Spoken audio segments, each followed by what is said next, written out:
challenges. Well, if you think our national discourse has gotten uglier in recent years on all sides, you're not alone. Here's our Power Player of the Week. If you're an American, you get involved, you act, you make a difference. You don't stand on the sidelines. Kathleen Kennedy Townsend on her father's message in his final campaign 51 years ago. We are a great country, an established country, and a compassionate country. There's no mistaking. All Americans share a common future. She's Robert Kennedy's daughter. Do you realize as I listen to you talk and look at your face that you're the living, breathing embodiment of your dad? No. Well, thank you very much. That's sweet of you to say. Language can lift us up, and I think right now is a time that we do need our language lifted up. Townsend was talking about her father this week and the relevance of a collection of his most famous speeches called RFK, His Words for Our Times. Martin Luther King was shot and was killed tonight in Memphis, Tennessee. Speeches like the one he made April 4th, 1968 in Indianapolis, despite warnings from local police.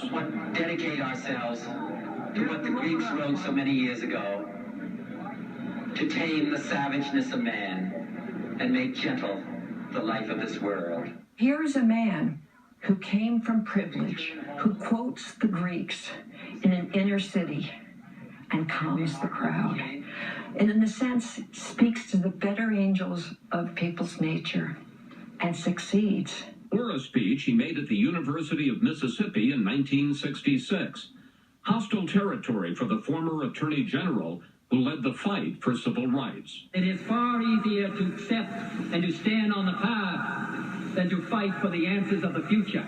He was the devil to many people at the University of Mississippi, and it just taught him that if you are honest, if you go to where it's difficult, you can win over hearts and minds. Being in Washington is just so filled with memories. Townsend was the oldest of Robert Kennedy's 11 children.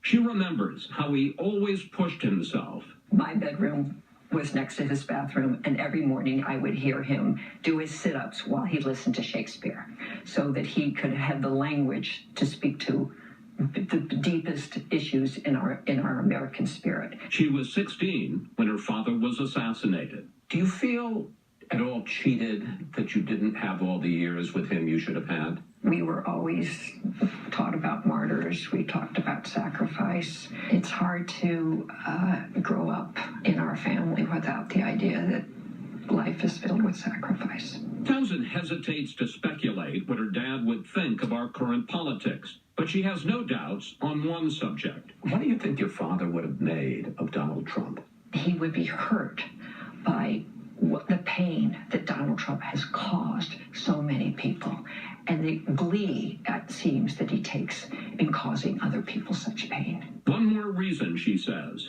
to keep her father's message alive. The idea that we're a generous people, that we're a compassionate people, that we have a goodness in us, and that we need leaders that appeal to that good part of us.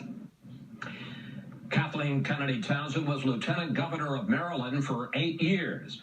These days, she's focused on improving retirement security, noting half of all Americans have saved nothing for when they stop working. Now, this program note.